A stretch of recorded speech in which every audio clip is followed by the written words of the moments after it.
Hello and welcome to JAM cam and पढ़ रहे IIT jam chemistry app पे आप सभी का एक बार फिर से स्वागत किया जाता है। इस वीडियो में डिस्कस करेंगे CUCET 2021 के जो एमएससी केमिस्ट्री का जो पेपर था उसका सॉल्यूशन डिस्कस करेंगे पार्ट 2। इससे पहले एक वीडियो आ चुकी है जिसमें हमने पहले 25 क्वेश्चंस का वीडियो सॉल्यूशन डिस्कस किया था। होप कि वो वीडियो आपको पसंद आई होगी, काफ़ी अच्छी लगी होगी। तो चलिए शुरुआत करते हैं। ये हमारा पार्ट 2 रहने वाला है।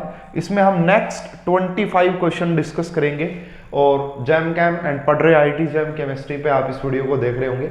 अगर आप YouTube पे ये वीडियो देख रहे हैं और मुझसे जुड़ना चाहते हैं, एक डेडिकेटेड कोर्स ज्वाइन करना चाहते हैं CUCET के लिए या जितने भी MSc एंट्रेंस होते हैं उनके लिए, जिसमें आपको complete video lecture, test series, previous year paper का सॉल्यूशन मिल जाए, तो उसके लिए आपको करना क्या होगा, पढ़ रहे IIT jam chemistry app download करनी पड़ेगी प्ले स्टोर से। वीडियो के डिस्क्रिप्शन में आपको ऐप और उसके बाद आपको वहां पे कोर्स मिलेगा ऑल इंडिया MSc एंट्रेंस 2022। इसमें आपको 600 प्लस आवर्स के वीडियो लेक्चर मिल जाएंगे, टेस्ट सीरीज मिल जाएगी, साथ के साथ प्रीवियस ईयर पेपर्स का सॉल्यूशन, वीडियो सॉल्यूशंस भी आपको मिल जाएगा कंप्लीट। तो अगर आप तैयारी करना चाहते हैं तो इस कोर्स को जरूर ज्वाइन कीजिएगा। अगर आप ऐप पे देख रहे हैं तो फिर तो आप इस सेशन को एंजॉय कर ही रहे होंगे। तो चलिए स्टार्ट करते हैं भाई। सबसे पहले 25 क्वेश्चन पहले डिस्कस कर चुके हैं, तो ये आपका बेसिकली क्वेश्चन नंबर 26 है। This is related to photochemistry, ठीक है। एंड लैम्बर्ट बियर्स लॉ आपको पढ़ाया जाता है भाई, लैम्बर्ट बियर्स लॉ आपको पढ़ाया जाता है। तो ये कहां पे फेल्स हो जाता है, ये कहां पे फेल्स हो जाता है, ऑलरेडी आपको इसके बारे में काफी अच्छे से एक्सप्लेनेशन दी जाती है। लेकिन आप यहां पे देखिएगा, सबसे पहले तो आपको बियर लैम्बर्ट लॉ का फॉर्मूला ही बता दें। ये देखिए, ये कुछ इस टाइप से, इसको हम एब्जॉर्बेंस भी बोलते हैं, is equal to epsilon C into L। ये इसका फॉर्मूला होता है भाई। इसको बेसिकली हम एब्जॉर्बेंस भी बोलते हैं, ए से इसको डिनोट किया जाता है। एंड ये जो एप्सिलॉन आप देख पा रहे हैं यहाँ पे, दिस इज एब्जॉर्बिटिविटी इसको बोलते हैं। C is your concentration, C यहाँ पे कंसंट्रेशन होती है। तो यही बात की जा रही है कि ये जो लैम्बर्ट बियर लॉ है ये कहां पे फेल हो जाता है। तो इसकी एक्सप्लेनेशन दी जाती है कि at high concentration of solution, अगर आप सॉल्यूशन की हाई कंसंट्रेशन लेंगे तो वहां पे जो आपका लैम्बर्ट बियर्स लॉ है वो फेल कर जाता है। हाई कंसंट्रेशन लेने से एक तो रिफ्रैक्टिव इंडेक्स भी बढ़ जाता है, उसके बाद यहाँ पे प्रोक्सिमिटी ऑफ जो यहाँ पे है उसके अंदर भी थोड़ा सा यहाँ पे वेरिएशंस चीजें आती हैं। तो ये ऑलरेडी आपको पढ़ाया जाता है एक्सप्लेन, जब भी आपको बियर लैम्बर्ट लॉ एक्सप्लेन किया जाता है तो वहां पे ये बात बताई जाती है कि ये लॉ फेल कर जाता है एट हाई कंसंट्रेशन सॉल्यूशन, ठीक है। तो इसको मैं कहूंगा डायरेक्ट याद ही रखिएगा, तो इसको आप इस तरीके से पढ़ सकते हैं। चलिए भाई नेक्स्ट क्वेश्चन देखते हैं students. Next question, yes, this is related to boron family, ठीक है। बोरोन फैमिली से बहुत अच्छा मैं क्वेश्चन इसको कहूंगा। Complete the following reaction. सबसे पहले डाइबोरेन आपको गिवन है, साथ के साथ में आपको अमोनिया गिवन है। तो यहां से पहले बोला कि A बनेगा, उसके बाद 450 डिग्री सेल्सियस पे हीट करने पे B और C मिलेगी। तो बताइए क्या है। देखिए, अगर जो बच्चे मुझसे पढ़े हुए हैं उनको तो ऑलरेडी इसके बारे में पता होगा कि जो डाइबोरेन के स्ट्रक्चर की अगर आप बात करोगे तो डाइबोरेन की आपके इस टाइप की कुछ स्ट्रक्चर रहती है डाइबोरेन की, है ना, इस टाइप के। और यहाँ पे तो आपका 3 सेंटर 2 इलेक्ट्रॉन बॉन्ड भी होता है। ये बेसिकली जो है ना इलेक्ट्रॉन डेफिशिएंट कंपाउंड है, ये इलेक्ट्रॉन डेफिशिएंट कंपाउंड। और ये जो बॉन्ड देख पा रहे हैं इसको हम बोलते हैं आपका 3 सेंटर 2 इलेक्ट्रॉन बॉन्ड, बनाना बॉन्ड के नाम से भी जाना जाता है। इसको आप ऐसे लिखने की बजाय इसको आप कुछ इस तरीके से भी लिख सकते हैं। तो यह हाइड्रोजन हो गया, ये dash dash dash dash dash dash, ये एक आपका कुछ इस प्रकार से, और दूसरा आप यहाँ पे इसको डैश डैश डैश दिखा सकते हो। तो यहाँ पे 2 ही इलेक्ट्रॉन होते हैं इन 3 सेंटर के बीच में। खास बात क्या है कि ये जो बोरोन है इसके ऊपर अटैक हो सकता है किसी न्यूक्लियोफाइल का, क्योंकि ये इलेक्ट्रॉन डेफिशिएंट कंपाउंड है। तो यहां पे 2 टाइप के अटैक देखे जाते हैं। एक इसको बोला जाता है क्लीवेज, एक होती है सिमेट्रिकल क्लीवेज, एक होती है अनसिमेट्रिकल क्लीवेज। तो जो आपके स्मॉल अमाइंस होते हैं, है ना, जो आपके स्मॉल अमाइंस, यानी कि जैसा कि अगर मैं बात करूं आपका प्राइमरी अमाइंस हो गया, अमोनिया हो गया, एंड सेकेंडरी अमाइंस, ये सब क्या देते हैं, ये सब अनसिमेट्रिकल क्लीवेज देते हैं। ये सब क्या देते हैं, अनसिमेट्रिकल क्लीवेज देते हैं। इस अनसिमेट्रिकल क्लीवेज से क्या बनता है, देखिए भाई, जब आप यहां पे अनसिमेट्रिकल क्लीवेज कर रहे होगे तो इसको कुछ इस तरीके से तोड़ना है, इस तरीके से अनसिमेट्रिकल क्लीवेज इस तरीके से होगी। अब जब अनसिमेट्रिकल क्लीवेज होती है तो यहां पे दो चीजें बनती हैं। पहली चीज बनेगी कि BH2 पॉजिटिव बनता है, BH2 पॉजिटिव, और दूसरा क्या बनता है यहां पे आपका BH4 नेगेटिव। दूसरा क्या बनता है, BH4 नेगेटिव। तो जब आप डाइबोरेन इलेक्ट्रॉन डेफिशिएंट कंपाउंड है, अमोनिया एक न्यूक्लियोफाइल के तौर पे काम करेगा, तो जो भी स्मॉल अमाइंस होते हैं 1 degree amine, ammonia 2 degree amine, ये सब अनसिमेट्रिकल क्लीवेज देते हैं। अनसिमेट्रिकल क्लीवेज से ये बनता है, ठीक है, बात समझ में आती है। अगर 3 डिग्री अमाइन हो फिर सिमेट्रिकल क्लीवेज होती है, और इसके सिमेट्रिकल क्लीवेज से 2 BH3 बन जाएंगे अगर आपका अमाइंस लार्ज रहा हो, 3 डिग्री अमाइंस रहा हो तो, ठीक है। तो यहां तक ये बात समझ में आती है। तो ये देखिएगा भाई, यहां पे पहली बात इसमें इंपॉर्टेंट नोट क्या है कि ये 1:2 में दिए हुए हैं, ये 1:2 में दिए हुए भाई। 1 मोल, अगर 3 मोल डाइबोरेन के लिए तो 6 मोल अमोनिया के लिए 1:2, ठीक है। तो सबसे पहले देखते हैं अमोनिया, तो भाई यहां पे तो आपका अनसिमेट्रिकल क्लीवेज पॉसिबल है। तो ये दोनों ऑप्शन यहां पे क्या दिखा रखा है कि BH3 को 6 अमोनिया ये यानी कि सिमेट्रिकल क्लीवेज, तो ये दोनों तो ऑप्शन ही पॉसिबल नहीं है। क्यों? क्योंकि यहां पे सिमेट्रिकल क्लीवेज दिखा रखी है। अब यहां पे देखोगे BH2, देखिए अभी मैंने बताया कि ये BH2 पॉजिटिव है, इलेक्ट्रॉन डेफिशिएंट है, तो ये 2 लोन पेयर एक्सेप्ट कर सकता है। तो ये 2 अमोनिया से 2 लोन पेयर एक्सेप्ट करेगा ताकि इसका ऑक्टेट कंप्लीट हो जाए। तो यहां पे अगर आप देखेंगे, अगर आप यहां पे देखेंगे तो इसने क्या किया भाई, ये भी ठीक है एंड ये भी ठीक है, नो प्रॉब्लम, यहां तक कोई प्रॉब्लम नहीं है। जब इसको हीट करोगे तो B बनेगा और एक C बनेगा। तो ये जो B बनता है भाई, जब भी आप डाइबोरेन की रिएक्शन 1:2 में करवाते हैं अमोनिया के साथ और टेम्परेचर हाई रखते हो, 200 डिग्री सेल्सियस से ज्यादा रखते हो, तो वहां पे बनता है आपका बहुत ही फेमस कंपाउंड जिसे हम जानते हैं B3N3H6 के नाम से, B3N3H6 के नाम से, जिसे हम इनऑर्गेनिक बेंजीन बोराजीन भी बोलते हैं, बोराजीन भी बोलते हैं। तो ठीक है, यहां पे भी यही बन रहा है और यहां पे भी यही बन रहा है। इसके बाद बताइए, देखिए जब आप इसके रिएक्शन करवाएंगे तो जो C होता है वो हाइड्रोजन गैस रिलीज होती है।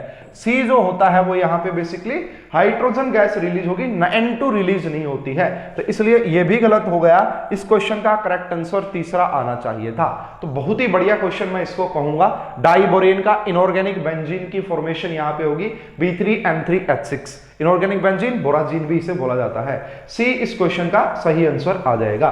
यस, ये भी भाई थोड़ा सा अपने आप में यूनिक क्वेश्चन है, बहुत ही बढ़िया कहेंगे। Which of the following iron rod undergo corrosion faster, इनमें से किसका जो कोरेजन है, कब आयरन का कोरेजन फास्टर होगा? सबसे पहले कह रहे कि आयरन रोड को कवर कर दो मैग्नीशियम के साथ, ओके। उसके बाद है a part of iron rod is covered with magnesium. उसके बाद है iron rod is galvanised but there is a breaking in the plating. Iron rod is plated with copper but there is a breaking in plating. देखिएगा भाई, ध्यान से समझिएगा। वैसे तो इस क्वेश्चन का करेक्ट आंसर 4th होगा, कैसे होगा समझते हैं। अगर आपने इलेक्ट्रोकेमिकल सीरीज का आइडिया है, किसका? इलेक्ट्रोकेमिकल सीरीज ECS का, उसी से ये क्वेश्चन सोल्व होना है। देखिए कोरेजन होने का मतलब बेसिकली ये भी बोल सकते हैं कि उसका ऑक्सीडेशन हो जाएगा। किसका? आयरन का ऑक्सीडेशन हो जाएगा, है ना। तो यही बात समझते हैं। तो जब आप आयरन रोड को कवर कर दोगे मैग्नीशियम के साथ, देखिए आप सभी को ये इलेक्ट्रोकेमिस्ट्री में पढ़ाया जाता है कि एनोड के ऊपर ही ऑक्सीडेशन होता है। कहां पे? एनोड के ऊपर ही ऑक्सीडेशन होता है, ठीक है। अब यहां पे आपको देखना है भाई किसका ऑक्सीडेशन करवाओगे। तो यहां पे बेसिकली अगर बात करोगे, आयरन है और एक मैग्नीशियम, तो इलेक्ट्रोकेमिकल सीरीज के हिसाब से अगर आप देखोगे, जो इन सभी में से जो जिंक है ना, जो जिंक है, यहां पे जो जिंक होता है, कहां पे गया? Galvanised, iron rod is galvanised. Galvanisation का मतलब होता है जिंक। तो जिंक जो यहां पे होगा उसका ऑक्सीडेशन पोटेंशियल ज्यादा होता है, तो इसके कंपैरिजन में उसका यहां पे लिख नहीं रखा गया, उसका ऑक्सीजन हो जाएगा, ऑक्सीडेशन हो जाएगा, ठीक है, तो ये बात आ गई। लेकिन कॉपर की अगर आप बात करोगे, कॉपर और आयरन की अगर आप बात करोगे, तो कॉपर का रिडक्शन पोटेंशियल ज्यादा होता है, इसका ऑक्सीडेशन पोटेंशियल कम होता है। तो इनके कंपैरिजन में यहां पे आयरन का ही ऑक्सीडेशन होगा और वो और ज्यादा फास्टर हो जाएगा, और ज्यादा फास्ट हो जाएगा। इस तरीके से आप इसको देख सकते हैं इलेक्ट्रोकेमिकल सीरीज की हेल्प से। हालांकि थोड़ा सा मैं कहूंगा कॉम्प्लिकेटेड सा है, लेकिन भाई आपको पढ़ना पड़ेगा, ऐसे क्वेश्चन आए हैं, ज्यादा समझाने का कुछ इसमें है नहीं। ठीक है, यस, दिस इज इजी, बहुत इजी है। Hybridisation of central carbon atom of allenes. Allenes क्या होते हैं भाई? कुछ इस टाइप के कंपाउंड्स को हम एलीन्स बोलते हैं। ठीक है, इस टाइप के कंपाउंड को एलीन्स। और इसकी खास बात क्या है, अगर आपने इन दोनों को एक प्लेन में माना है तो यहां पे एक आउट ऑफ प्लेन होगा एंड यहां पे एक बिलो दी प्लेन होगा। तो ये बोल रहा है कि यहां पे इस सेंटर वाले की हाइब्रिडाइजेशन क्या होगी। हाइब्रिडाइजेशन के लिए सिग्मा बॉन्ड देख लिया करो भाई, एक सिग्मा बॉन्ड ये रहा, एक सिग्मा बॉन्ड ये रहा, तो दो ही सिग्मा बॉन्ड है, इसलिए दो सिग्मा बॉन्ड हो गए। तो इसकी हाइब्रिडाइजेशन sp हाइब्रिडाइजेशन हो जाएगी। तो this is sp hybridise. Fourth is the correct answer, fourth is the correct answer, sp hybridisation आ जाएगी। नेक्स्ट क्वेश्चन की बात करते हैं स्टूडेंट। नेक्स्ट क्वेश्चन क्या कहता है? ये भी यार बहुत ही बढ़िया क्वेश्चन है, बहुत ही अच्छा क्वेश्चन है, थोड़ा सा डीपली अगर सोचना पड़ेगा तो ही ये क्वेश्चन हो पाएगा। Which of the following relation is true for mixing of two ideal gases? दो आइडियल गैस को मिक्स करना है, तो बताइए क्या चीजें सही रहेंगी। तो पहली बात देखना भाई, हालांकि इन्होंने ये चीजें मेंशन करनी चाहिए, आपने दो आइडियल गैस को मिलाया है at constant pressure and temperature, at constant pressure and temperature. अगर आप कांस्टेंट प्रेशर और टेम्परेचर पे मिलाते हैं तब की बात हम यहां पे करेंगे। तो देखिए, जो वॉल्यूम के अंदर जो चेंज होता है, डेल्टा वी मिक्सिंग जो होता है वो बेसिकली आपका जीरो होता है। वॉल्यूम के अंदर जो चेंज होगा जब आप दो आइडियल गैस को मिलाएंगे तो वो जीरो चेंज होगा, कोई चेंज नहीं होता यहाँ पे, पहली बात तो ये।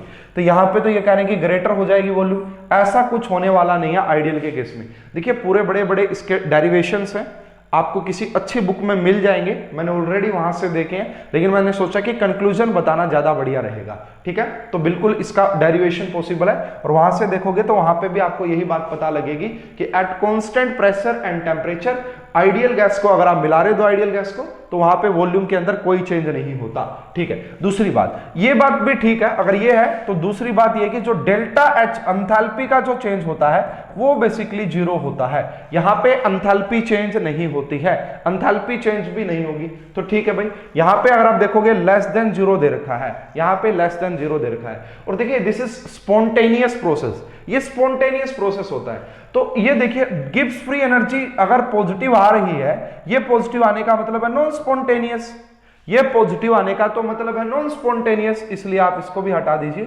इस क्वेश्चन का जो करेक्ट आंसर बनेगा वो second is the correct answer.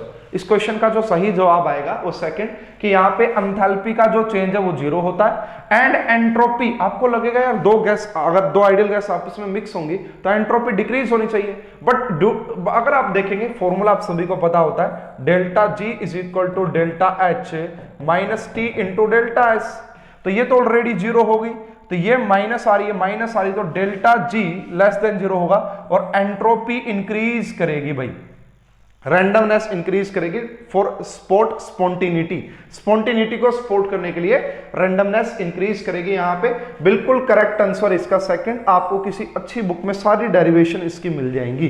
ठीक है, second is the correct answer. चलिए भाई नेक्स्ट क्वेश्चन की बात करते हैं स्टूडेंट इसमें। Yes, this is very good question related to PCR. PCR बोले तो पेरीसाइक्लिक रिएक्शन, ये क्वेश्चन आपका पेरीसाइक्लिक रिएक्शन का है एंड पेरीसाइक्लिक रिएक्शन में भी this is 3-3 sigmatropic rearrangement. ये क्वेश्चन जो है 3-3 सिग्मा ट्रोपिक रीअरेंजमेंट का क्वेश्चन है। आइए देखते हैं कि कैसे इसको डील करेंगे हम। सबसे पहले तो भाई आपको यहां पे नेम का आइडिया होना बड़ा जरूरी है। The major product obtained when allyl ortho bromophenyl ether, allyl ortho bromophenyl ether. देखिए दिस इज इसको हम बोलते हैं अलाइल अराइल ईथर, है ना, अलाइल अराइल ईथर। तो इसकी स्ट्रक्चर सबसे पहले बनानी पड़ेगी भाई ताकि आपको अच्छे से समझ पाए। तो यहां पे देखिए भाई, सबसे पहले तो इन्होंने बोला था कि यहां पे आपने लगाना है फिनाइल, ऑर्थो पोजीशन पे आप लगा दीजिए Br एंड यहां पे आप जो ऊपर लगाएंगे ये O आ गया, इसके बाद कुछ इस टाइप की ये स्ट्रक्चर यहाँ पे आएगी। This is called allyl. Allyl क्यों? क्योंकि कार्बन कार्बन डबल बॉन्ड से next. This is allyl orthobromophenyl ether. जब आप इसे 200 डिग्री सेल्सियस पे हीट करेंगे तो ये तो मैंने आपको पहले ही बता दिया कि एक पैरीसाइक्लिक रिएक्शन होगी, 3,3 सिग्मा ट्रॉपिक रीअरेंजमेंट। तो कैसे करेंगे? सबसे पहले यहाँ पे नेमिंग की जाती है। किस तरीके से नेमिंग करेंगे भाई? यहाँ से तो इसको आप बोलिए 1, इसको आप बोलिए 1, इसको बोलिए 2 एंड इसको बोलिए 3, है ना। उसके बाद इसको बोलिए 1, इसको बोलिए 2, इसको बोलिए 3। तो सबसे पहले यहाँ पे क्या किया जाता है? ब्रेकिंग। 1-1 का बॉन्ड तोड़ दो, इस बॉन्ड को यहाँ पे तोड़ दो, 3-3 का बॉन्ड जोड़ दो और इसको कुछ ऐसे ले जाओ। एक ही डायरेक्शन रखना, एक ही डायरेक्शन। तो ये 1-1 के बीच का बॉन्ड तोड़ दिया, 3-3 के बीच का बॉन्ड जोड़ दिया और इसको आप ऐसे लेंगे। तो जब आप इसको लेके ऐसे जाएंगे आगे तो क्या प्रोडक्ट देखने को मिलेगा? ध्यान से देखिएगा। तो ये ऐसा कैसा रहेगा भाई? इसमें अभी के लिए कोई भी चेंजेस आने वाले नहीं है। इस प्रकार से 1 मिनट के लिए इसको थोड़ा सा करेक्ट कर देते हैं। यहाँ पे आ गया, यहाँ पे आ गया। अब यहाँ पे इनके बीच में एक बॉन्ड बन चुका है इस प्रकार से, एंड यहाँ पे डबल बॉन्ड आ चुका है, यहाँ पे डबल बॉन्ड आ चुका है। अब यहाँ पे जब आपने इस बॉन्ड को ब्रेक किया था तो ये O हो गया है, यहाँ पे इस प्रकार से ये बनेगा, है ना। इस बॉन्ड को जब आपने तोड़ा था तो यहाँ डबल बॉन्ड O बन गया इस प्रकार से, ठीक है। यहाँ पे Br ऐसे का ऐसा रहने दीजिए। उसके बाद अगर बात करें, यहाँ पे जो ये प्रोटॉन है, ये वाला जो प्रोटॉन है, ये वाला यहाँ पे जाएगा और ये वाला ऊपर जाएगा। तो जब आप फाइनल यहाँ पे देख रहे होंगे तो फाइनल आपको जो प्रोडक्ट मिलेगा वो कुछ इस टाइप का प्रोडक्ट मिलेगा। फाइनल यहाँ पे डबल बॉन्ड, यहाँ पे डबल बॉन्ड, यहाँ पे डबल बॉन्ड, यहाँ पे OH आ जाएगा, यहाँ पे Br आ जाएगा और इस पोजीशन पे आपका लगा होगा अलाइल। इस पोजीशन पे आपका क्या लगा होगा? अलाइल, ठीक है। ये आपका फाइनल प्रोडक्ट आएगा। इसका नेम अब करना, देखिए सबसे पहले तो भाई यहाँ पे नेमिंग के लिए क्या किया जाएगा? नेमिंग यहाँ पे 1 हो गया भाई, ये मान लो ये 1 हो गया, तो 2 किसको बोलेंगे? देखिए अल्फाबेटिकल, दोनों ही दूसरी पोजीशन पे। This is bromo and this is allyl. तो अलाइल अल्फाबेटिकल ऑर्डर में पहले पे आता है A 3, उसके बाद 4, उसके बाद 5, उसके बाद 6 और 5 और उसके बाद 6। तो इसका नाम क्या हो गया? 2 allyl and 6 bromo, 2 allyl 6 bromophenol. 2 allyl, इस क्वेश्चन का जो करेक्ट आंसर है वो 4th आ जाएगा। 2 अलाइल 6 ब्रोमोफिनोल इसको बोलेंगे। तो this is very good question, pericyclic reaction का है, 3,3 सिग्मा ट्रॉपिक रीअरेंजमेंट। सबसे पहले आपने यहाँ पे इसको देखिए भाई, इसको इसमें स्पेशल ऐसे करके पढ़ाया जाता है, अलाइल अराइल ईथर। 1-1 नेमिंग करनी पड़ती है, उसके बाद 1-1 का बॉन्ड तोड़ना एंड 3-3 का बॉन्ड जोड़ना। इस प्रकार से ये पूरी रिएक्शन होगी। यहाँ पे Br लगा रखा था, ये वाला प्रोटॉन ऊपर जाएगा, ठीक है। मेरे हिसाब से आपको समझ में आ गया होगा। यस, नेक्स्ट क्वेश्चन देखिए यार, बहुत इजी क्वेश्चन है अगर थोड़ा सा समझोगे। The correct order of ionisation energy of diatomic molecule. इसको आप MOT से रिलेट कीजिए, मॉलिक्यूलर ऑर्बिटल थ्योरी से। एक क्वेश्चन पहले भी आया था पार्ट 1 में B2 का, है ना, B2 का बोरोन वाला। तो यहाँ पे देखिएगा, आयनाइजेशन एनर्जी का मतलब होता है इलेक्ट्रॉन एक्साइट करना, इलेक्ट्रॉन निकलना, ठीक है। जिसके अंदर से इलेक्ट्रॉन निकलना जितना आसान होगा उतनी ही उसकी आयनाइजेशन एनर्जी कम हो जाएगी। तो यहाँ पे देखिए तीनों की बात करते हैं भाई। एक आपको N2 दे रखा है, एक आपको O2 दे रखा है और दूसरा आपको NO दे रखा है। अगर हम इनके MO डायग्राम बनाएं, तो नीचे वाले मैं नहीं बना रहा हूं भाई जान करके, वो जो 8 होते हैं ना जो मैंने बना के दिखाए थे, मैं अब सिर्फ P वाले बना के दिखा देता हूं, सिर्फ P वाले बना के दिखा देता हूं। देखिए मैंने आपको पहले वाले लेक्चर में भी बताया था, अगर इलेक्ट्रॉन आपका 14 तक है तो ट्रिक चलती है 12-21। ट्रिक क्या चलती है? 12-21, सॉरी 21-21 चलती है। क्या चलती है? 2-1-2-1 up to 14 electron, up to 14 electron. तो भाई N2 की अगर बात करें तो N2 में 14 इलेक्ट्रॉन है, 8 नीचे भरे जा चुके हैं, उसके बाद 9, 10, 11, 12, 13, 14। तो कुछ यानी कि पहली बात यह है कि बॉन्डिंग मॉलिक्यूलर ऑर्बिटल में है यहाँ लास्ट। तो अगर N2 से निकालना होगा तो यहां से निकलेगा। तो ये पेयर्ड भी है, स्टेबल भी है, सारी बातें ठीक है, बॉन्डिंग वाले भी है। उसके बाद अगर हम यहाँ पे बनाएं, ये तो O2 की कहानी थी, अगर आप बनाएंगे NO के लिए, NO का तो वैसे अलग आता है लेकिन समझिएगा थोड़ा सा इसको, कोई बात नहीं, इससे आप रिलेट कर पाएंगे इस चीज को, ऐसी कोई प्रॉब्लम नहीं होगी। तो ये ऊपर ऐसा कैसा, एंड यहाँ पे देखिएगा भाई, अब यहाँ पे 2 डब्बे ऊपर चले जाएंगे और एक ऐसे आ जाएगा, तो इसको आप देख सकते हैं ऐसे। तो अब आपको करना क्या होगा, बेसिकली करना यही होगा भाई, ऑक्सीजन में कितने हो जाएंगे भाई, उसके बाद 8, 9, 10, 11 12 13 14, उसके बाद 15 और 16, उसके बाद 15 और 16। तो यहाँ पे देखिए 2 अनपेयर्ड इलेक्ट्रॉन है, तो यहां से इलेक्ट्रॉन निकालना आसान होगा इसके कंपैरिजन में, क्योंकि ये एंटी बॉन्डिंग में है और ये बॉन्डिंग में है। बॉन्डिंग से इलेक्ट्रॉन निकालना, क्योंकि ये ज्यादा स्टेबलाइज है, यहाँ पे लेसर एनर्जी, तो यहां से इलेक्ट्रॉन निकालना आसान है। तो ये बात तो यहां से कंफर्म हो जाती है कि N2 से ज्यादा आयोनाइजेशन, N2 की आयोनाइजेशन एनर्जी ज्यादा होगी। क्यों? क्योंकि यहां N2 से इलेक्ट्रॉन निकालना मुश्किल है एज कंपेयर टू O2। अच्छा जी, अगर बात करें NO की, मान लेते हैं NO में क्या होगा, 15 इलेक्ट्रॉन सिस्टम होता है NO 15। तो यहां से एक और हटा दीजिए इसको, यहां से ये वाला हटा दोगे, एक मिनट भाई, तो यहां से आपको क्या करना पड़ेगा, इसमें एक ही इलेक्ट्रॉन बच गया। तो देखिए NO चाहता है कि मुझसे कोई इलेक्ट्रॉन ले ले, क्यों? जब NO से कोई इलेक्ट्रॉन ले लेगा यहां से, तो ये तो भाई आपका यहां पे इस कॉन्फ़िगरेशन में आ जाएगा, है ना, बॉन्डिंग में, इसके एंटी बॉन्डिंग खत्म हो जाएंगे। तो NO चाहता है कि मुझसे कोई इलेक्ट्रॉन ले ले, ठीक है, इसलिए NO को थोड़ी सी एनर्जी चाहिए, क्योंकि वो ऑलरेडी चाह रहा है कि मैं, जैसे मेटल्स नहीं होती, मेटल इलेक्ट्रॉन देना चाहते हैं तो थोड़ी सी एनर्जी मिलती ही दे देते हैं, क्योंकि उनको स्टेबिलिटी मिलती है। इसी प्रकार NO भी चाह रहा है कि मुझसे कोई एक इलेक्ट्रॉन ले ले ताकि मुझे स्टेबिलिटी मिल जाए। तो आप सबसे कम जो आएगी, जो सबसे कम आयनाइजेशन एनर्जी आएगी वो NO की आएगी। NO चाह रहा है कि मुझसे कोई इलेक्ट्रॉन ले ले, एंड N2 की सबसे ज्यादा होगी, क्योंकि N2 से इलेक्ट्रॉन निकलना काफी मुश्किल होगा। एंड O2 की ज्यादा इसलिए है NO से, क्योंकि यहाँ पे 2 इलेक्ट्रॉन, जब एक बचेगा तो फिर प्रॉब्लम क्रिएट होगी यहाँ पे, ठीक है। इस प्रकार से, इस पॉइंट ऑफ व्यू से अगर आप इस क्वेश्चन का आंसर करेंगे तो NO की सबसे कम आएगी, NO की सबसे कम, फिर O2 की, एंड फिर N2 की। इस क्वेश्चन का जो करेक्ट आंसर है वो 4th आ जाना चाहिए था। होप कि आपको ये क्वेश्चन समझ में आ गया होगा। MOT से रिलेट करना था, MO डायग्राम का आइडिया आपको होना चाहिए। चलिए नेक्स्ट क्वेश्चन की बात करते हैं स्टूडेंट। इजी क्वेश्चन, बहुत ही इजी क्वेश्चन है, इलेक्ट्रोकेमिस्ट्री कंडक्टेंस से रिलेट करना है। The aqueous solution which of the flowing compound is best conductor of electric current. देखिए यहाँ पे इलेक्ट्रोलिटिक कंडक्टेंस की बात की जा रही है, करंट की बात की जा रही है। तो देखिए अगर हम बात करें कंडक्टेंस, तो कंडक्टेंस बेसिकली किस पे डिपेंड करता है? कंडक्टेंस डिपेंड करता है सबसे पहले तो नंबर ऑफ आयंस पे। किस पे? सबसे ज्यादा तो नंबर ऑफ आयंस पे। अगर आयन सेम होते हैं तो वो डिपेंड करता है आयोनिक मोबिलिटी पे, आयोनिक मोबिलिटी पे। तो ये 2 बातें हैं भाई, ठीक है। अब यहां पे बात करोगे HCl, HCl is strong electrolyte, HCl is strong electrolyte. इसका 100% डिसोसिएशन हो जाएगा। अगर इसका 100% डिसोसिएशन हो जाएगा तो नंबर ऑफ आयंस यहां पे बहुत ज्यादा रहे होंगे। अगर नंबर ऑफ आयंस ज्यादा तो कंडक्टिविटी भी ज्यादा।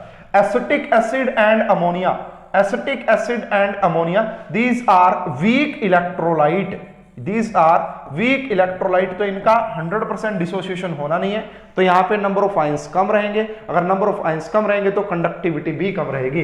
And fructose is non electrolyte, fructose तो कैसा होता है? फ्रक्टोज तो आपका नॉन इलेक्ट्रोलाइट होता है, तो ये तो बिल्कुल भी कंडक्ट करेगा ही नहीं इलेक्ट्रिसिटी को। इसलिए इस पॉइंट ऑफ व्यू से इस क्वेश्चन का करेक्ट आंसर आ जाएगा फर्स्ट, इस क्वेश्चन का करेक्ट आंसर आ जाएगा फर्स्ट। HCl एक स्ट्रॉन्ग एसिड होता है, एक स्ट्रॉन्ग इलेक्ट्रोलाइट होता है, इसका 100% डिसोसिएशन होगा। जितना ज्यादा डिसोसिएशन होगा उतने ज्यादा नंबर ऑफ आयंस होंगे, जितने ज्यादा नंबर ऑफ आयंस होंगे उतनी ज्यादा कंडक्टेंस होगा। समझ गए मेरी बात को? तो इस क्वेश्चन का करेक्ट आंसर फर्स्ट आ जाना चाहिए था। नेक्स्ट क्वेश्चन की बात करते हैं स्टूडेंट। यस, देखिएगा इस क्वेश्चन को। The origin of colour in bismuth iodide, orange red colour होता है इसका, किसकी वजह से ऐसा होता है? देखिए यहाँ पे अगर आप बात करेंगे बिस्मिथ की, तो यहाँ पे बिस्मिथ +3 ऑक्सीडेशन स्टेट में है, तो यहाँ पे बिस्मिथ +3 ऑक्सीडेशन स्टेट में है, तो यहाँ तो डी में इलेक्ट्रॉन होते ही नहीं है, डी में इलेक्ट्रॉन होते ही नहीं है, तो डी ट्रांजिशन पॉसिबल नहीं होगा। यहाँ तो डी में बिस्मिथ कहाँ पे आता है ना, ये बेसिकली नाइट्रोजन में इसमें आता है, तो यहाँ पे आता भाई, तो ये तो पी ब्लॉक का एलिमेंट्स होता है, ठीक है, पी ब्लॉक का एलिमेंट्स। यहाँ पे डी प्रेजेंट जरूर होते हैं, लेकिन वो समझ रहे हो ना मेरी बात को, यहाँ पे आउटर में पी प्रेजेंट होते हैं ज्यादा, या फिर अगर आप लगाओगे तो ठीक है, इसको समझ सकते हो आप इस बात को। उसके बाद देखिएगा डी ट्रांजिशन, 3 ऑक्सीडेशन स्टेट होना भी कोई रीजन नहीं होता है, ठीक है, आप जिनको भी पता है उनको पता होगा इस बात का। उसके बाद क्या मेटल लिगेंड को चार्ज ट्रांसफर करेगी ना, मेटल के पास तो पहले ही जो है अपनी मैक्सिमम ऑक्सीडेशन स्टेट है यहाँ पे, तो ये जो है लिगेंड को चार्ज ट्रांसफर नहीं करेगी। हाँ, ऐसा जरूर होगा कि लिगेंड मेटल को चार्ज ट्रांसफर करेगा, and ligand to metal charge transfer की वजह से ही यहां पे आपका इस कंपाउंड का कलर आता है। Ligand to metal charge transfer की वजह से ही इसका कलर आता है। तो बिल्कुल LMCT बोला जाता है भाई, इसे LMCT बोलेंगे, ligand to metal charge transfer. तो इस क्वेश्चन का जो करेक्ट आंसर है वो सेकंड आ जाएगा। चलिए भाई नेक्स्ट क्वेश्चन की बात करते हैं स्टूडेंट। यस भाई, ये क्वेश्चन मुझे लगा कि थोड़ा सा रॉन्ग दिया हुआ है यहाँ पे, फिर भी समझते हैं। और इसके ऊपर मैंने ट्रिक बना रखी है और बहुत ही अच्छी, आपको एक प्लेलिस्ट मिल जाएगी यूट्यूब पे ट्रिक्स के नाम से, तो वो जरूर देखिएगा।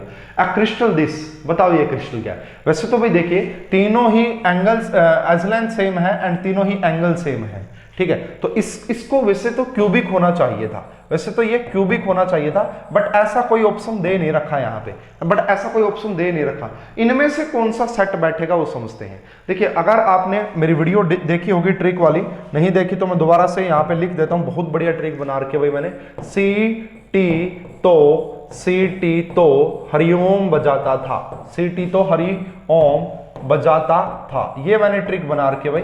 CT तो हरिओम बजाता था। उसके बाद यहां पे लिखते हैं 11, 12, 21, 22, 31, 32 एंड 33, इस प्रकार से। इसका कोई मीनिंग नहीं है। तो यहां पे देखिएगा, यहां पे अगर हम C की बात करें तो C का मतलब यहां पे होता है क्यूबिक से, T का मतलब यहां पे ट्राइगोनल से, ट्राइगोनल से। देखिए पहले ट्राई आता है इसलिए ट्राइगोनल। तो का मतलब यहां पे होता है टेट्रागोनल से, हरी का मतलब यहां पे होता है हेक्सागोनल से, ओ का मतलब होता है ऑर्थोरोम्बिक से, एम का मतलब होता है मोनोक्लिनिक से, एंड था का मतलब होता है ट्राइक्लिनिक से, था का मतलब होता है ट्राइक्लिनिक से। अब इनका मीनिंग क्या है, देखिए भाई 1 और जो पहला लेटर है वो एज लेंथ को रिप्रेजेंट कर रहा है, सेकंड वाला एंगल को। अगर कहीं पे 1 लिखा हुआ है तो ऑल 3 सेम, ऑल 3 सेम। अगर कहीं पे 1 लिखा हुआ है इसका मतलब ऑल 3 सेम। अगर कहीं पे 2 लिखा हुआ है एनी 2 सेम, एनी 2 सेम। अगर कहीं पे 3 लिखा हुआ है 3 तो है ऑल 3 डिफरेंट, ऑल 3 डिफरेंट, तीनों ही अलग होंगे। तो देखो अगर आप इसमें देखेंगे तो सिर्फ 2 ही ऐसी क्रिस्टल होते हैं जहां पे तीनों एज लेंथ सेम होती हैं। 2 ही क्रिस्टल ऐसे होते हैं जहां पे तीनों एज लेंथ सेम होती है। वो कौन कौन सी होती है, एक क्यूबिक एंड एक ट्राइगोनल, एक क्यूबिक एंड एक ट्राइगोनल। तो ट्राइगोनल में एंगल का डिफरेंस होता है भाई, लेकिन इन ऑप्शंस में देखोगे तो मोनोक्लिनिक में तो भाई मैंने बताया CT तो हरिओम बजाता था। इसमें अगर आप देखेंगे तो यहां पे देख सकते हैं मोनोक्लिनिक में तो तीनों एज लेंथ अलग होती हैं, मोनोक्लिनिक में तीनों एज लेंथ अलग होती हैं, ऑर्थोरोम्बिक में भी तीनों एज लेंथ अलग होती हैं। तो ये दोनों तो पॉसिबल ही नहीं है किसी भी तरीके से। टेट्रागोनल में अगर आप टेट्रागोनल की भी बात करेंगे, एक मिनट कहां गया, टेट्रागोनल की भी बात करेंगे तो आप देख सकते हैं कि 2 एज लेंथ यहां पे सेम होती हैं, तीनों तो नहीं होती हैं। तो इस पॉइंट ऑफ व्यू से अगर आप देखेंगे तो इसका आंसर सिर्फ इन ऑप्शंस में से तो पहला ही बनता है। हालांकि ये बात ध्यान रखिएगा, ट्राइगोनल के लिए तीनों एज लेंथ जरूर सेम होती हैं, ये ठीक है, बट यहाँ पे alpha is equal to beta ये 90 डिग्री होते हैं, बट यहाँ पे गामा 120 डिग्री होता है ना। लेकिन इन ऑप्शंस में इस क्वेश्चन का करेक्ट आंसर ट्राइगोनल ही बनेगा। ट्राइगोनल को एक और नाम से जानते हैं भाई, इसे हम रोम्बोहेड्रल भी बोलते हैं, कभी आप कंफ्यूज हो जाओ, ट्राइगोनल का ही दूसरा नाम रोम्बोहेड्रल भी होता है। तो इस क्वेश्चन का करेक्ट आंसर आ जाएगा फर्स्ट, ठीक है। चलिए नेक्स्ट क्वेश्चन की बात करते हैं स्टूडेंट्स। नेक्स्ट क्वेश्चन क्या कह रहा है अपने को, yes this is related to stereochemistry, RS nomenclature. EZ का पहला ही आ चुका है, तो ये RS नोमेनक्लेचर का क्वेश्चन है भाई, काफी अच्छे से कवर करता हूं मैं स्टीरियोकेमिस्ट्री को। तो यहां पे देखिए सबसे पहले इसकी बात करते हैं। तो according to CIP rule priority दीजिए भाई, और इसको जूम कर लेता हूं मैं ताकि, और इसको जूम कर लेते हैं भाई। तो सबसे पहले हमें यहाँ पे क्या देनी पड़ेगी, according to CIP rule priority देनी पड़ेगी। तो ये कार्बन है, सबसे पहले प्रायोरिटी दी जाती है हाईएस्ट एटॉमिक नंबर को, ये भी कार्बन, ये भी कार्बन, या हाइड्रोजन, तो फर्स्ट प्रायोरिटी यहाँ पे गई। उसके बाद देखिएगा यहाँ पे ये कार्बन से जुड़ा हुआ है, ये भी कार्बन से जुड़ा हुआ है, यहाँ पे ऑक्सीजन है बट यहाँ पे ब्रोमीन है, तो ब्रोमीन का एटॉमिक नंबर ज्यादा होता है, तो सेकंड प्रायोरिटी इस नीचे वाले को दी जाएगी, तो ये सेकंड प्रायोरिटी। थर्ड प्रायोरिटी ऊपर और फोर्थ प्रायोरिटी यहाँ पे, फोर्थ प्रायोरिटी यहाँ पे। तो इसके लिए भी मैंने ट्रिक बना रखी है भाई, ट्रिक होती है आपका HCS, अगर आपकी फोर्थ प्रायोरिटी हॉरिजॉन्टल पोजीशन पे हो, अगर आपका फोर्थ प्रायोरिटी हॉरिजॉन्टल पोजीशन पे हो एंड 1 2 3 के डायरेक्शन क्लॉकवाइज हो, 1 2 3 के डायरेक्शन सी का मतलब क्लॉकवाइज हो, तो एस कॉन्फ़िगरेशन आती है। मैंने क्या कहा, दोबारा से देखिएगा, HCST का मतलब फोर्थ प्रायोरिटी हॉरिजॉन्टल पे हो, 1 2 3 की डायरेक्शन क्लॉकवाइज हो, तो एस कॉन्फ़िगरेशन होती है, एस कॉन्फ़िगरेशन। तो यहां से अगर आप देखोगे, या दूसरी ट्रिक यहां पे भाई VCR, अगर आपकी फोर्थ प्रायोरिटी वर्टिकल पे हो एंड 1 2 3 की डायरेक्शन क्लॉकवाइज हो, तो आर कॉन्फ़िगरेशन होती है। ठीक है, अब यहां पे हमने देखा कि फोर्थ प्रायोरिटी हॉरिजॉन्टल पे and 1 2 3 is anti clockwise, 1 2 3 is anti clockwise, इसका मतलब क्लॉकवाइज होता तो एस था, अब क्या आ जाएगा आर, क्या आ जाएगा आर। तो यहां पे ये कंफर्म हो जाता है कि 1 आर होगा, यहां पे ये कंफर्म हो जाता है कि 1 आर होगा। उसके बाद सेकंड की भी बात कर लेते हैं फटाफट से, उसके बाद सेकंड की भी बात कर लेते हैं फटाफट से। वही भाई सबसे पहले first priority highest atomic number first, उसके बाद ये ऑक्सीजन यहाँ तो कार्बन ही है सेकंड, उसके बाद ऊपर थर्ड एंड यहाँ पे फोर्थ। तो फोर्थ प्रायोरिटी फिर से हॉरिजॉन्टल पे है एंड 1 2 3 के डायरेक्शन एंटी क्लॉकवाइज है, तो ये 2 वाला भी आर हो जाएगा, 2 वाला भी आर हो जाएगा। तो अगर आप यहां से देखेंगे तो आना चाहिए 1 भी आर एंड 2 भी आर। ठीक है, तो क्या आएगा भाई, दोनों ही आपका क्या आएंगे बेसिकली यहाँ पे, तो ये आएंगे 1 एंड 2 दोनों ही आर आ जाएंगे। तो इस पॉइंट ऑफ व्यू से अगर आप इसको देख रहे हैं तो यहाँ पे जो फोर्थ ऑप्शन दिया गया है, फोर्थ ऑप्शन इस क्वेश्चन का सही आंसर आएगा। फोर्थ जो है यहाँ पे वो इसका बिल्कुल सही आंसर आ जाएगा। तो आइए देख लेते हैं भाई यहाँ पे, ठीक है ना, मेरी बात समझ गए होंगे। तो fourth is the correct answer, 1 R and 2 R is the correct answer. चलिए भाई नेक्स्ट क्वेश्चन की बात करते हैं students. Yes, this is Lossen rearrangement reaction. देखिए भाई नाइट्रीन इंटरमीडिएट के अंदर ये चीजें आपको पढ़ाई जाती है, नाइट्रीन है ना, वहां पे होफमैन ब्रोमाइड पढ़ाई जाती है, लूजन पढ़ाई जाती है एंड कर्टियस पढ़ाई जाती है, सिरमिक पढ़ाई जाती है। तो 4 रिएक्शंस नाइट्रीन इंटरमीडिएट के अंदर पढ़ाई जाती है, उन्हीं में से लूजन rearrangement involve the transformation of, क्या अमाइड को आइसोसाइनाइड करके अंदर ना जीना, ऐसा नहीं होता। हाँ, आइसोसाइनेट को अमाइड में कन्वर्ट करते हैं, ये इस रिएक्शन का पार्ट होता है, तो यहां से गलत हो गया। उसके बाद है एसिड अजाइड। देखिए एसिड अजाइड इस रिएक्शन में यूज नहीं होता, वो कर्टियस में यूज होता है शायद, है ना, तो ये भी नहीं पॉसिबल होगा।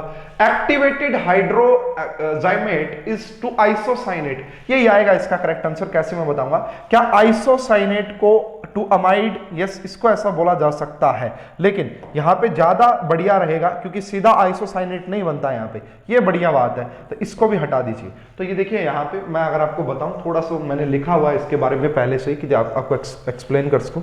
तो यहाँ पे आप देखिए सबसे पहले क्या है कि एसिड आपको नजर आ रहा होगा, एसिड। सबसे पहले इसकी रिएक्शन SOCl2 के साथ करवाते हैं, फिर अमोनियम हाइड्रोक्साइड के साथ करवाते हैं, फिर इसके साथ करवाते हैं, फिर बेस के साथ और फिर वाटर के साथ, और लास्ट में क्या बनता है हमारा, अमाइन बनता है। तो इसका पूरा मैकेनिज्म कैसे काम करता है, आइए वो देखते हैं। इसका पूरा मैकेनिज्म कैसे काम करेगा वो हम देख लेते हैं यहाँ पे। तो इसको मैं थोड़ा सा साइड में कर देता हूं। देखिए सबसे पहला स्टेप तो यहाँ पे देखिए, सबसे पहला स्टेप यहाँ पे ये होगा कि RCOCl बन जाएगा भाई, RCOCl बन जाएगा। सेकेंड स्टेप में क्या होगा, यहां पे ध्यान से देखिएगा, जो यहां पे ये वाला कंपाउंड दिया है तो ये यहां से यहां अटैक करेगा, पहले ये वाला ऊपर जाएगा, ऊपर से वापस नीचे आएगा और यहां से क्लोरीन को एलिमिनेट कर देगा, यहां से क्लोरीन को एलिमिनेट कर देगा। तो जैसे ही ये वाला प्रोसेस होगा, RC डबल बॉन्ड O वापस से एंड यहाँ पे NH2OH बन जाएगा, NH2OH बन जाएगा। इसी को हम बोलते हैं भाई आपका ये जो देखिए, इसको हाइड्रोजाइमेट बोला जाता है, हाइड्रोजाइमिक एसिड बोला जाएगा इसको बेसिकली यहाँ पे अभी के लिए। तो ये बन गया भाई। इसके बाद इसकी रिएक्शन किसके साथ करवाई गई है, इसके साथ TCl के साथ। तो यहां से ये यहां पे अटैक करेगा और किसकी फॉर्मेशन करेगा, RC double bond O NH2 and OTS बन जाएगा, OTS। इसके बाद हमारा यहाँ पे बेस गिवन है भाई, बेस NOMAT। बेस क्या करेगा, यहां से इस एसिडिक प्रोटॉन को बाहर निकाल देगा, यहां से इस एसिडिक प्रोटॉन को बाहर निकालेगा। अब ये वाला जैसे एसिडिक प्रोटॉन यहाँ पे होगा, ये OTS यहां से रिमूव कर जाता है, OTS यहां से रिमूव कर जाता है। और यहाँ पे इसके बाद क्या होगा, किसकी फॉर्मेशन होती है, नाइट्रीन की फॉर्मेशन हो जाती है। और देखिए भाई खास बात ये है कि यहाँ पे जो नाइट्रीन बनता है ना इसके अंदर, यहाँ पे जो नाइट्रीन बनता है इसके अंदर वो ट्रू नाइट्रीन होता है, ट्रू नाइट्रीन। इसके बाद वाला जो प्रोसेस होता है उसे वुल्फ रीअरेंजमेंट बोला जाता है और इसी के दौरान आइसोसाइनेट की फॉर्मेशन होती है। कैसे होगा भाई, यहाँ पे देखिएगा, ये वाला जो है यहाँ पे अटैक करता है, यहां से ये जो है ये आपका यहाँ पे माइग्रेट करता है और किसकी फॉर्मेशन हो जाएगी, आर, ठीक है, R N C double bond O, इसकी फॉर्मेशन हो जाती है। इसी को बोला जाता है बेसिकली आपका आइसोसाइनेट। और जब आप इसका हाइड्रोलिसिस करेंगे, हाइड्रोलिसिस में क्या करते हैं भाई, यहां से देखो, इसको H2 दे देते हैं और इसको O दे देते हैं, तो यहां से अमाइन बन जाता है। यहां से क्या बन जाता है, अमाइन। तो इसलिए इस क्वेश्चन का करेक्ट आंसर सेकंड आ जाना चाहिए था। देखिए मैंने पूरा मैकेनिज्म आपको बता दिया है, आपके सामने है, इसको अच्छे से देख लीजिएगा। तो यहाँ पे इस क्वेश्चन का जो करेक्ट आंसर आइसोसाइनेट से बना सकते हैं, लेकिन डायरेक्ट ऐसे नहीं होता। एक एसिड होता है, एसिड से ये बनेगा, इसी कंपाउंड को बोला जाता है जो वहां पे बी ऑप्शन में दिया गया है। इसके बाद ये पूरा प्रोसेस इस तरीके से होता है। ये वाला जो स्टेप होता है ये काफी इंपॉर्टेंट होता है, स्पेशली नाइट्रीन इंटरमीडिएट के दौरान। ठीक है, समझ में आ गया होगा। चलिए नेक्स्ट क्वेश्चन की बात करते हैं भाई। यस, ये आप आईआर स्पेक्ट्रोस्कोपी से रिलेट कर सकते हैं। विच of the flowing wave number of stretching vibration will be the highest value. तो ये देखिए यार, ऑलरेडी आपको आईआर स्पेक्ट्रोस्कोपी में पढ़ाया जाता है। इसकी CH जो होता है, CH, इसकी वैल्यू इन सभी में सबसे ज्यादा होती है, सभी में। देखिए इसकी वैल्यू तो लगभग आप बोलो कि 1700 से एंड 1900 के बीच में लगभग रहती है। इसकी वैल्यू चली जाती है लगभग 2700-2800 के आसपास। ठीक है, इसकी भी कम होती है और इनकी भी कम होती है। तो इसमें कुछ खास समझाने का है नहीं, ये ऑलरेडी आपको याद करवाया जाता है। तो इस क्वेश्चन का जो करेक्ट आंसर है वो फर्स्ट आ जाएगा। नेक्स्ट क्वेश्चन की बात करते हैं student. Yes, this is related to thermodynamics. The entropy change in the reversible adiabatic process. Adiabatic word आते ही हमें पता है कि क्यों रिवर्सिबल, मतलब हीट जो डी क्या जो होगा, चेंज इन हीट किसके इक्वल होता है, जीरो के इक्वल होता है। तो आप सभी को पता होगा एंट्रोपी का formula, ds is equal to D Q reversible, D Q reversible by T, D Q reversible by T. तो अगर आप यहां पे आपने एडियाबैटिक बोल दिया है, एडियाबैटिक बोलने का मतलब ही ये है कि आपने इसको जीरो पुट कर दिया है, और अगर ये जीरो हो गया तो फिर आपका चेंज इन एंट्रोपी यानी कि ds भी किसके इक्वल हो जाता है, जीरो के इक्वल हो जाएगा। तो इस क्वेश्चन का जो करेक्ट आंसर आएगा वो जीरो आएगा। The entropy change in reversible adiabatic process. तो एडियाबैटिक का मतलब होता है चेंज इन हीट कांस्टेंट होगा, डी क्या जीरो हो जाएगा। ds एंट्रोपी का फॉर्मूला होता है ds is equal to D Q reversible by T, D Q zero का मतलब ds भी जीरो, इसलिए यहाँ पे इस क्वेश्चन का करेक्ट आंसर जीरो आ जाएगा। ठीक है, नेक्स्ट क्वेश्चन की बात करते हैं यार। बहुत ही बढ़िया क्वेश्चन मैं इसको कहूंगा, अपने आप में एक यूनिक टाइप का क्वेश्चन है ये। The flowing reaction is an example of. ये रिएक्शन किसका एग्जाम्पल है, एम्फोटेरिक का, प्रेसिपिटेशन का, न्यूट्रलाइजेशन का एंड सोलोलिसिस का। आंसर तो इसका सी थर्ड आ जाएगा, न्यूट्रलाइजेशन का ये है। कैसे होता है, देखिए भाई, जैसे वाटर का सेल्फ आयनाइजेशन होता है, यानी कि वाटर का होता है, ऐसे ही कुछ यहाँ पे अमोनिया का भी होता है कि जो लिक्विड अमोनिया है और वो लिक्विड अमोनिया के साथ रिएक्शन करके, लिक्विड अमोनिया के साथ रिएक्शन करके क्या बनाता है, एक तो यहाँ पे बनाता है ये वाला एंड दूसरा यहाँ पे बनाता है एक तो यहाँ पे भाई बनाएगा, एक तो बनाएगा यहाँ पे नेगेटिव एंड दूसरा बनाता है यहाँ पे ये पॉजिटिव। तो ये बेसिकली ना एक एसिड बेस रिएक्शन होती है। ये क्या होती है आपका, एक एसिड बेस रिएक्शन होती है, एसिड बेस रिएक्शन होती है। ठीक है, ये रहा। अब ये दोनों ही वहां पे उस रिएक्शंस में क्या दिया है उसको ध्यान से समझिएगा कि यहाँ पे ये दोनों की रिएक्शंस करवाई गई है। तो ये देखो, सबसे पहले पोटासियम अमाइड है, इसको जब आप ब्रेक करेंगे तो ये किसके अंदर ब्रेक हो रहा है, K पॉजिटिव प्लस में NH नेगेटिव के अंदर ब्रेक हो रहा है ना, समझ रहे हो मेरी बात को। उसके बाद ये अमोनियम आयोडाइड किसके अंदर ब्रेक होगा, तो ये भी आपका अमोनियम इसके अंदर प्लस में I नेगेटिव के अंदर ब्रेक होगा, है ना।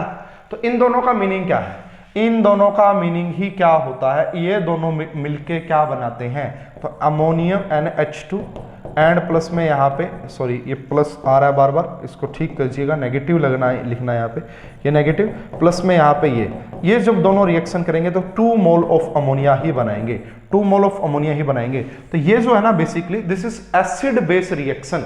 दिस इज न्यूट्रलाइजेशन रिएक्शन, ये बात आपको समझ लेनी है। तो ये काफी बढ़िया एग्जांपल है भाई, काफी अच्छा क्वेश्चन है अपने आप में। ऐसे क्वेश्चन आपको सीएसआर नेट में बीएचयू के अंदर ऐसे देखने को ज्यादा मिलते हैं, बीएचयू के अंदर।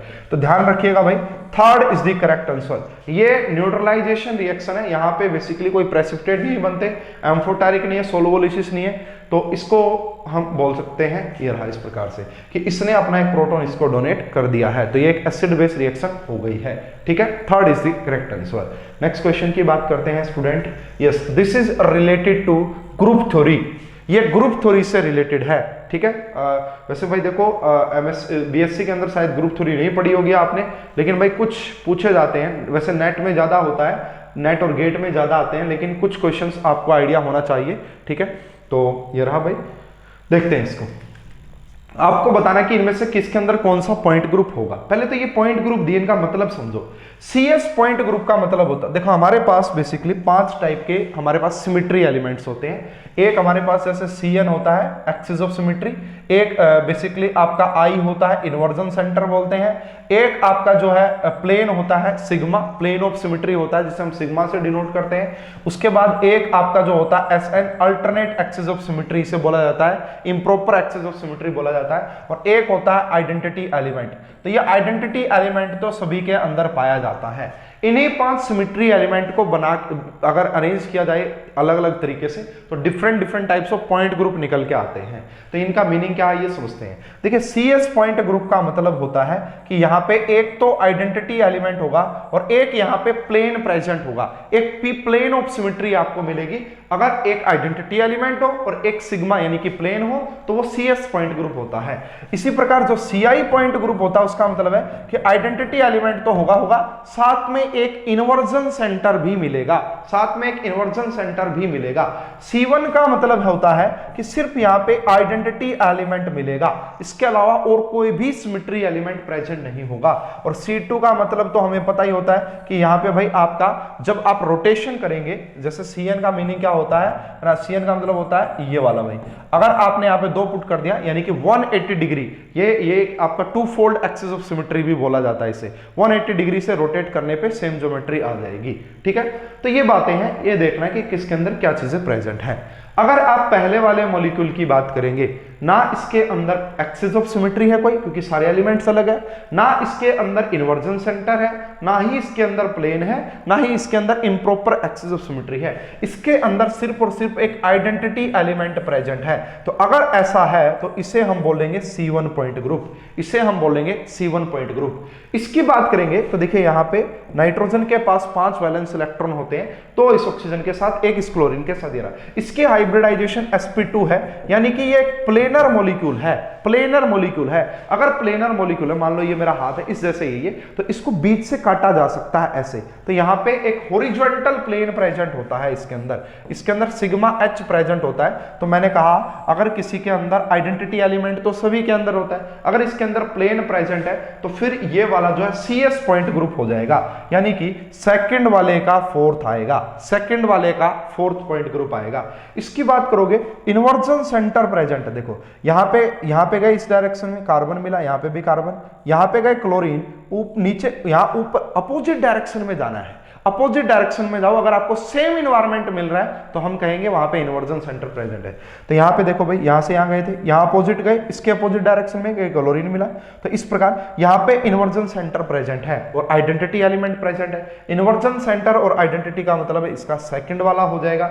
इस मॉलिक्यूल की बात करोगे, this is H2O2 hydrogen peroxide, तो इसके अंदर भाई C2 एक्सिस ऑफ सिमेट्री होती है, इसके अंदर C2 एक्सिस ऑफ सिमेट्री होती है। इस प्रकार से यहाँ पे आपका ये वाला हो जाएगा। तो इस हिसाब से आपको इसका आंसर देख लेना भाई क्या बनेगा। तो अगर हम देखें इसको कि क्या बनेगा, तो देखिए भाई, पहले वाले का मैंने आपको बताया था थर्ड, पहले वाले का मैंने आपको बताया था कि थर्ड होगा। ठीक है, तो पहले वाले का थर्ड। यहाँ इन ऑप्शंस को देख लेते हैं भाई, थोड़ा सा दोबारा से देख लेंगे।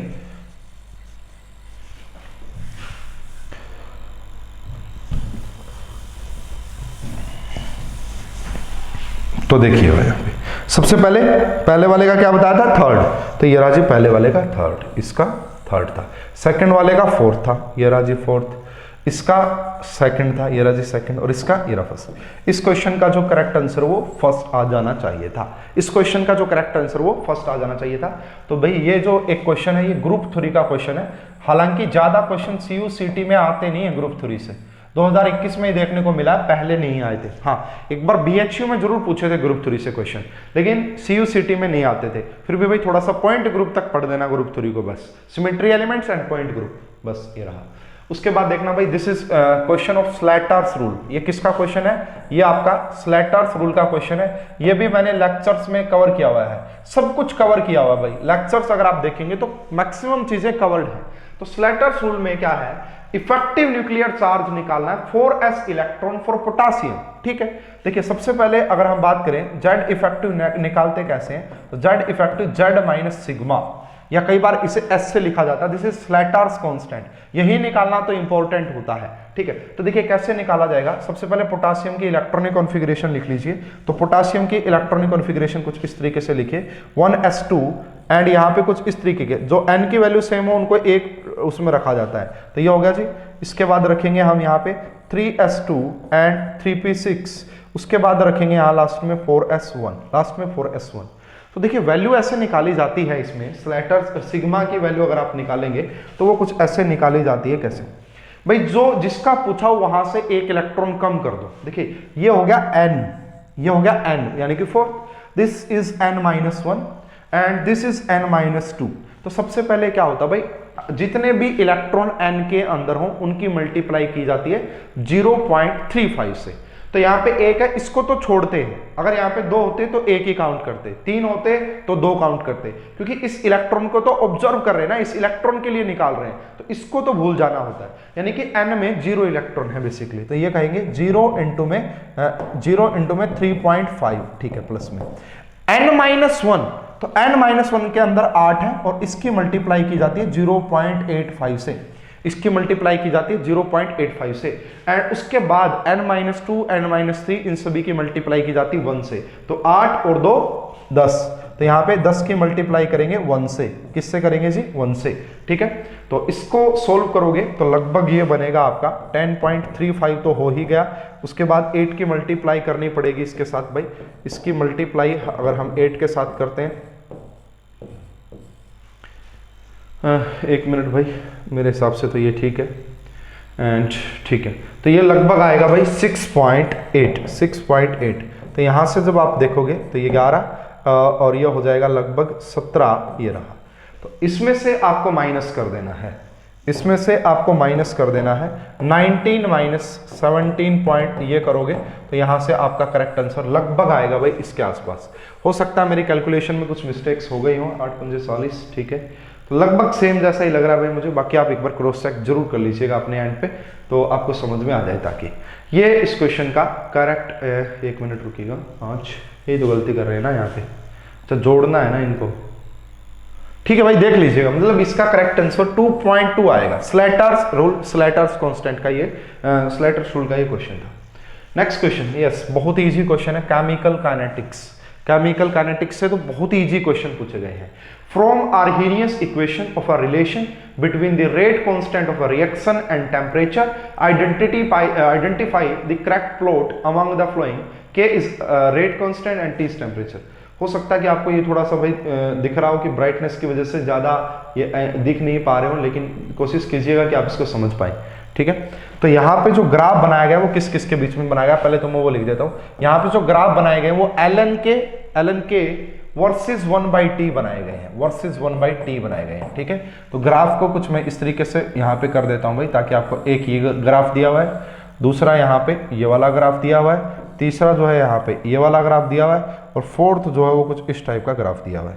अब हमें आप सभी को आर्हेनियस इक्वेशन का फॉर्मूला पता होगा, नहीं पता तो देखिए, सबसे पहले यहाँ पे k होता है, उसके बाद यहाँ पे a होता है एंड e की पावर -EA/RT होता है, ठीक है। ये आर्हेनियस इक्वेशन होती है। अगर ln लोगे यहाँ पे तो ln k हो गया ये बेसिकली, ये आपका ln a हो जाएगा एंड ये पावर नीचे आ जाएगी EA, और ln e जो है वो 1 होता है, तो ये आ गया।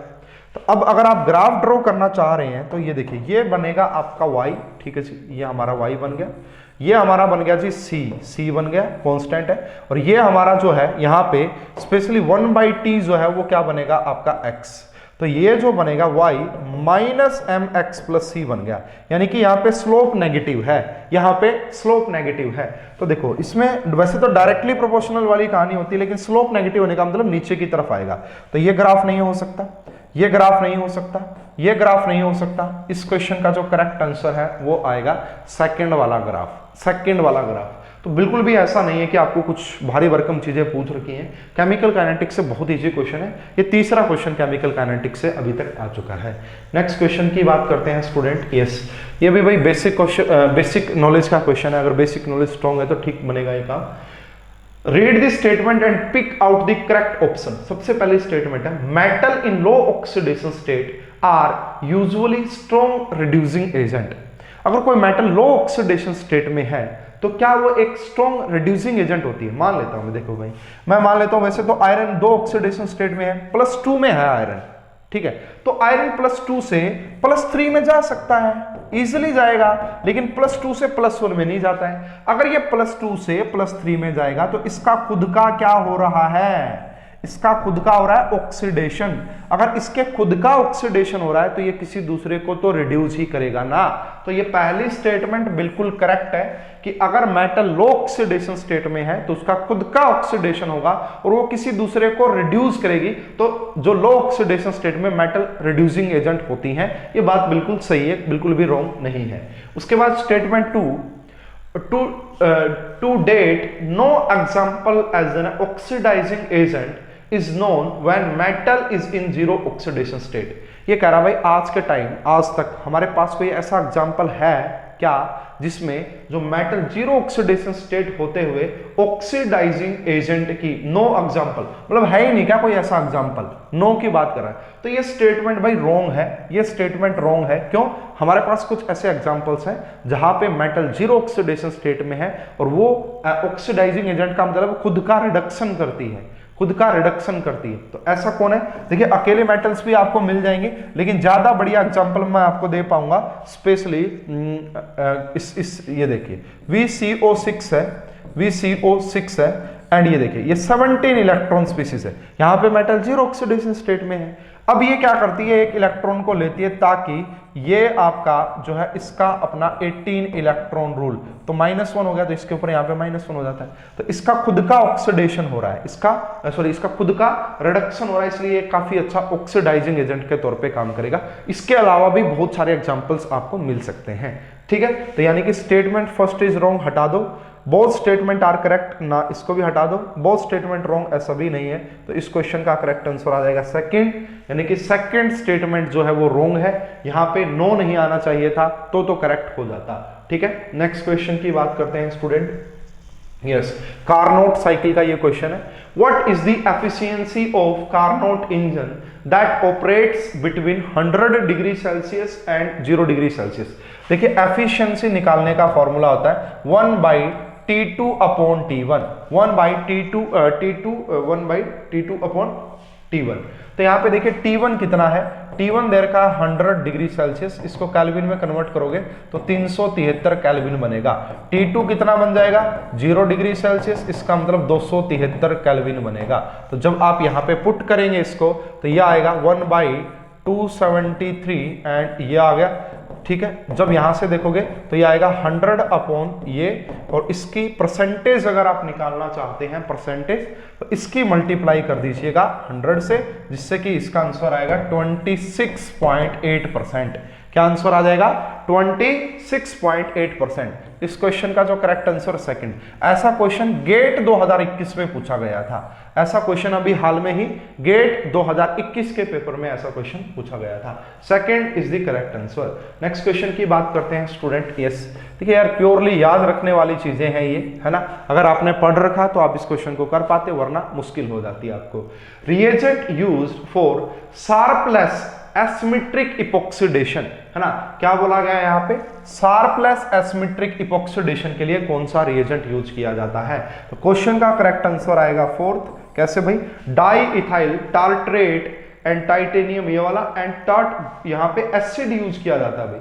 देखिए इन दोनों में अगर देखोगे ये ठीक है, लेकिन यहाँ पे अल्कोहल है और ये एसिड है, एसिड यूज किया जाता है। मेरे पास एक स्लाइड है आपको दिखाने के लिए जिससे कि एक्सप्लेनेशन मिल जाएगी।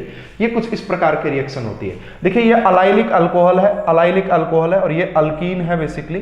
तो यहाँ पे जब आप इसकी रिएक्शन करवाते हो TiOIPr4 प्लस में, यहाँ पे देख सकते हो भाई क्या लिखा हुआ है, TBU OOH। इससे क्या होता है, इसका इपोक्सीडेशन हो जाता है भाई, इसका इपोक्सीडेशन हो जाता है। तो ये देख सकते हैं, the catalyst is titanium tetra isopropoxide, propoxide बोलेंगे, विद डाई इथाइल टार्ट्रेट, है ना। तो ये देख लो भाई, यहाँ पे जो कैटालिस्ट है वो कौन यूज किया जाता है इसके अंदर, the use of plus and minus tartrate will be yield different enantiomers. यहाँ पे tert butyl peroxide is used as a oxidising agent. तो यहाँ पे जो ये यूज किया जाता है वो ऑक्सीडाइजिंग एजेंट के तौर पे यूज किया जाता है। Dichloromethane solvent and -20 degree Celsius temperature.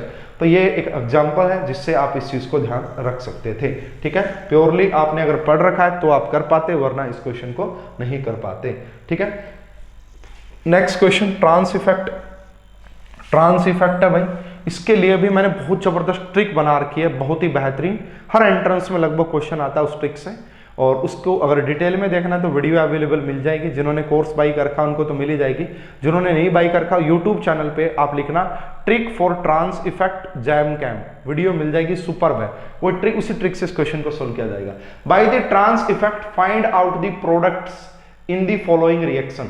ठीक है, ट्रांस इफेक्ट में क्या होता है ये पढ़ाया जाता है, जो ट्रांस डायरेक्टिंग होगा, जिसकी वैल्यू ज्यादा होगी ट्रांस इफेक्ट की, उसके सामने वाला ही हम यहां से लिगेंड को हटाते हैं। ठीक है, तो यहाँ पे भाई दो लिगेंड, एक अमोनिया और एक क्लोरीन, तो क्लोरीन का ट्रांस इफेक्ट ज्यादा होता है, तो इसलिए क्लोरीन का जो है ज्यादा होगा, तो इसलिए क्लोरीन के सामने वाला हटाएंगे, क्लोरीन के सामने वाला क्लोरीन हटाएंगे और यहाँ पे अमोनिया लगाएंगे।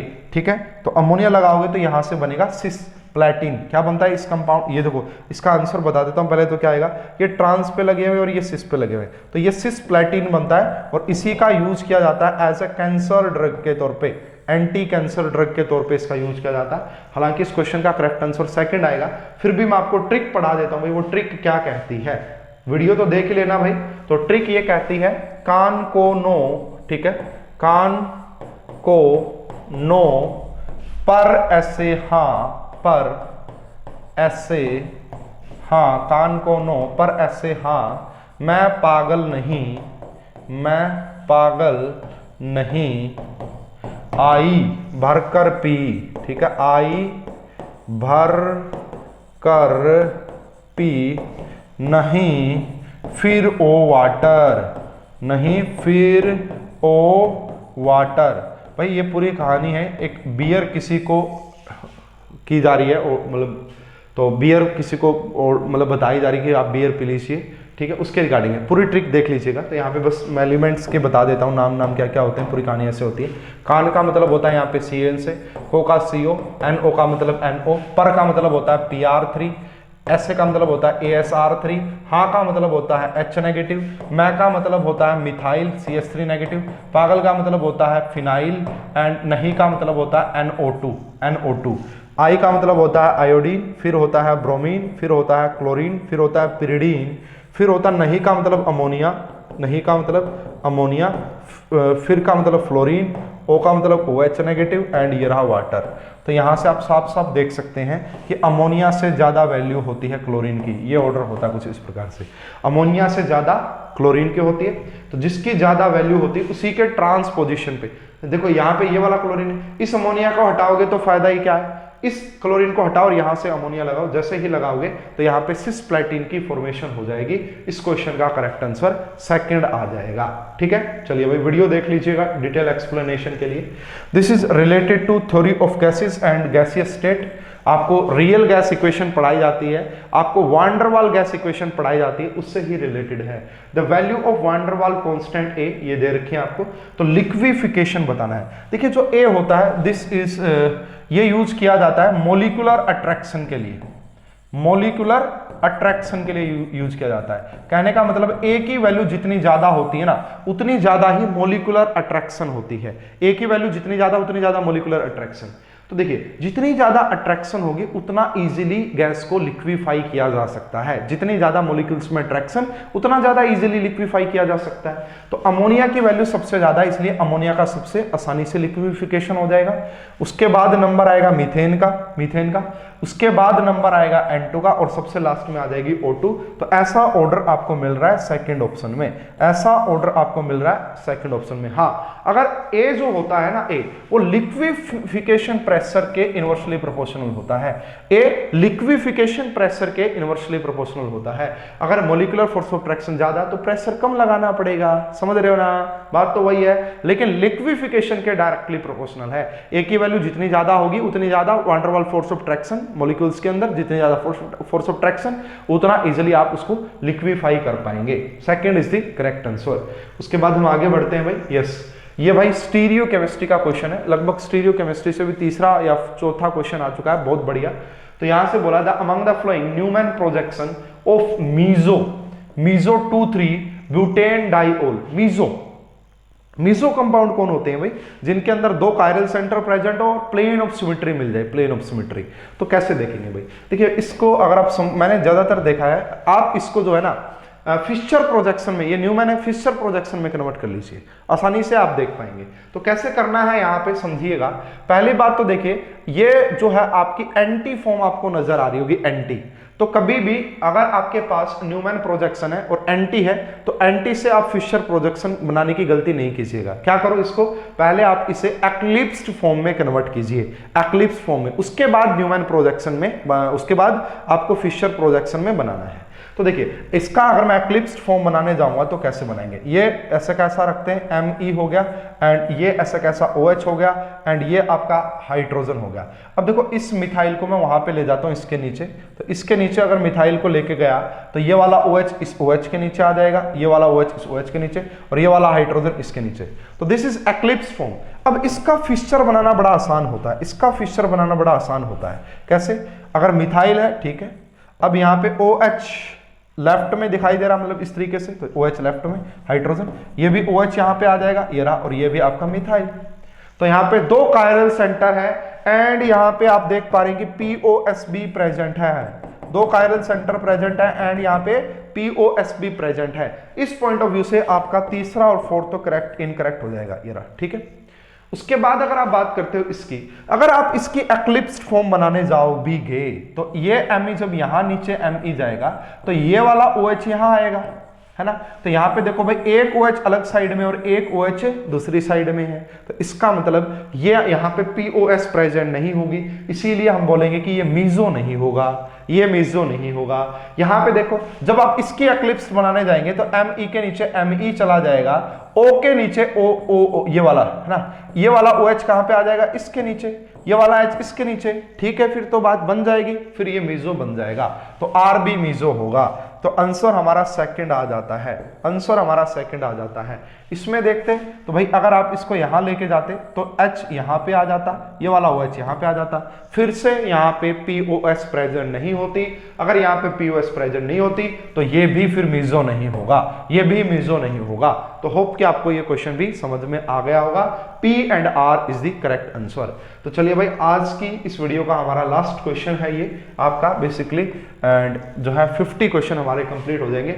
विच of the following single bond would be so strongest absorption in IR spectrum? Question का करेक्ट आंसर आएगा कार्बन एंड ऑक्सीजन। इसको आप बॉन्ड पोलैरिटी से रिलेट कीजिएगा, बॉन्ड पोलैरिटी। देखिए, यहां पे इलेक्ट्रोनेगेटिविटी डिफरेंस सबसे ज्यादा है, तो जितना ज्यादा इलेक्ट्रोनेगेटिविटी डिफरेंस होता है उतना ज्यादा ही आपकी बॉन्ड स्ट्रेंथ होती है। तो जितनी ज्यादा बॉन्ड स्ट्रेंथ होगी उतना ही स्ट्रॉन्गेस्ट एब्जॉर्प्शन आपको देखने को मिलेगा इन IR के अंदर। तो इस क्वेश्चन का करेक्ट आंसर आपका फर्स्ट आ जाएगा, कार्बन एंड ऑक्सीजन बॉन्ड, ठीक है जी। तो ये थी जी हमारी CUCET 2021 का पार्ट नंबर 2, ठीक है। तो 25 क्वेश्चन डिस्कस किए, होप कि आपको सारे क्वेश्चन समझ में आ गए होंगे काफी अच्छे से, कोई भी प्रॉब्लम नहीं होगी। अगर आपको किसी क्वेश्चन में कोई प्रॉब्लम है तो आप कमेंट करके जरूर बताइएगा, ठीक है। और वीडियो अच्छी लगी है तो लाइक और शेयर जरूर कीजिएगा। आप सभी का बहुत बहुत धन्यवाद, थैंक यू।